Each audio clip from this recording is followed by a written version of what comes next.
We all want to prosper, but what does that actually mean? Today, we're going to break down two really different blueprints for how to live a good, flourishing life. One is this ancient communal wisdom that you see across so many cultures, and the other is a much more modern, individualistic version that's really taken hold. Yeah, we all say we're seeking it, but what are we really after? Is it just about the money in the bank, or is there something more to it? And here's a big question. What if the map, the blueprint, that a lot of us are following today is totally different from the one that guided people for thousands of years? All right, so let's dig into that. We're about to explore this really old cross-cultural idea of what prosperity is. And honestly, it's going to challenge a lot of the ways we think about it now. It's a vision of success that's not just about you.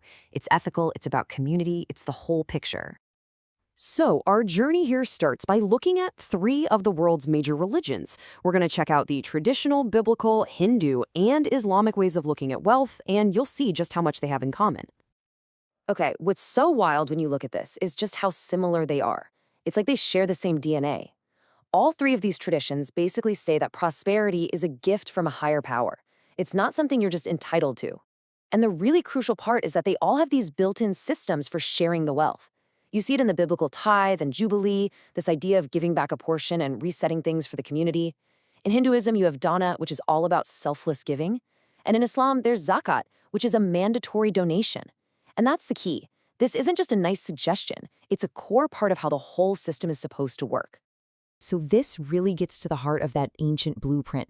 Prosperity isn't just a one-way street where you just accumulate more and more stuff. It's more like a cycle. It's relational. The idea is that wealth is a trust. You're not the absolute owner. You're more like a caretaker, a steward. And get this, success isn't measured by how much you've piled up for yourself. It's measured by how you live, by your character, and by how you contribute to the good of the whole community. Okay, so now let's switch gears and compare that ancient blueprint to a much newer model. This one has really taken off, especially in the West.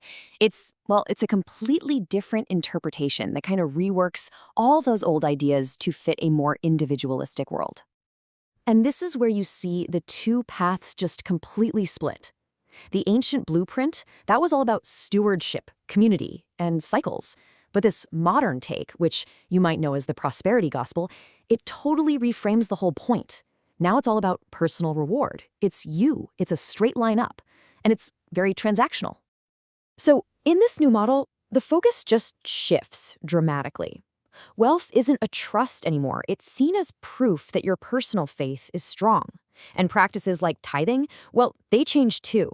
It's less about supporting the community, that core idea behind zakat or dana, and it becomes more like a transaction. You give in order to get a personal blessing. And all those communal checks and balances we were just talking about, in this system, they kind of get pushed to the side or just skipped altogether. So this brings up a pretty big question, right? How does that ancient shared blueprint actually hold up when you look at the original texts? Let's do a little case study. We'll zoom in on the Christian tradition and basically put both of these models to the test against the source material.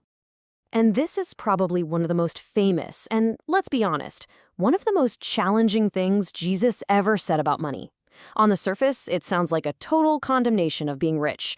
But was he really condemning wealth itself, or was he getting at something deeper? And here's the key distinction. The focus wasn't really on the having of money, it was about what money does to a person, to their heart. It was a powerful warning against becoming attached to wealth and using it selfishly. It's a direct callback to that idea of stewardship and responsibility, not just piling it up for yourself. And you don't have to guess, because if you look at what the very first apostles actually did, you see this principle in action. I mean, they had this radical commitment to redistribution. This was not some optional weekend charity drive. It was a fundamental part of how they lived. And it sounds a whole lot like those core principles we saw in zakat and dana, doesn't it? So when you put all the pieces together, it's pretty clear. The early Christian model lines up almost perfectly with that ancient cross-cultural framework we started with.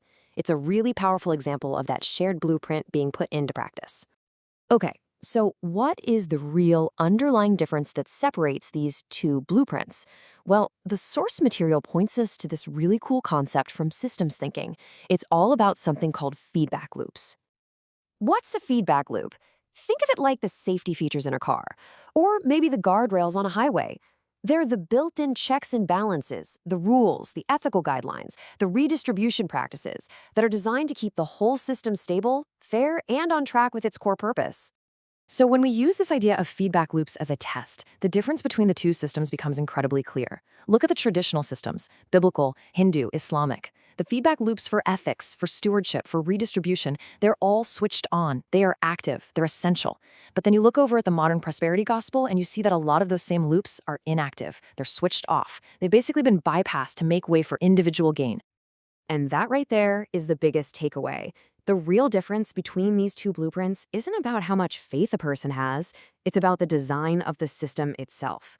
One system is designed with all these communal guardrails to keep it fair and sustainable for everyone, and the other, it's designed to prioritize one thing: straight-line individual accumulation. Ultimately, what this all seems to point to is that alignment isn't just about what you say you believe, it's about what you actually do. It's measured by actively practicing stewardship, being generous, and living ethically. And this idea that your actions are what really count, that's a thread you can find woven through so many of the world's wisdom traditions. And that leaves us with one last thing to think about. If these ancient systems are right, then true prosperity isn't a passive thing you get, it's an active process. It takes more than just faith, it takes putting that faith into action. So the real question for all of us is, if prosperity is the goal, which blueprints feedback loops are you activating in your own life?